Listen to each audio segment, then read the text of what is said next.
Miaka kadhaa iliyopita tulikuwa kwenye kambi fulani katika mtaa fulani, siwezi kutaja. Tulikuwa tunapewa zawadi kama shukrani kwa kazi kubwa ya makambi iliyofanyika. Sasa mimi na wachungaji wenzangu tulipewa zawadi, tulikumbukwa, tukafurahi.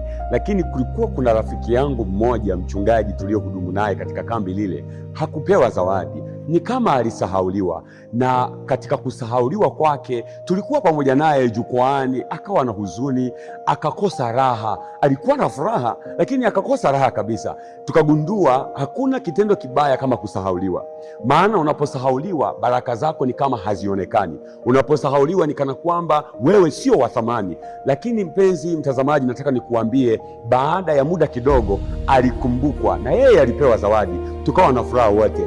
Katika kitabu cha Mwanzo sura ya 35, Mwanzo sura ya 35 mstari wa 16, tutaangazia habari ya mtu aliyekuwa amesahauliwa, ambaye badala ya kupewa baraka, yule aliyekuwa ameonekana kuwa kile kilichoko ndani yake kimesahauliwa, akajifungua yule mtoto, akamuita Benoni. Katika kitabu cha Mwanzo 35, alipomuita Benoni, Benoni ilikuwa ni uchungu. Badala ya yule aliyesahauliwa kuwa baraka, eti huyu mama anamuita uchungu, anamuita maumivu, anamuita jina baya.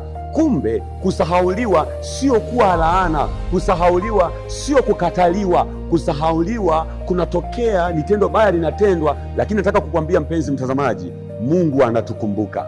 Na ndiyo maana siku ya 9 tutajifunza kuwatunza, kuwajali na kuwakumbuka waliosahauliwa.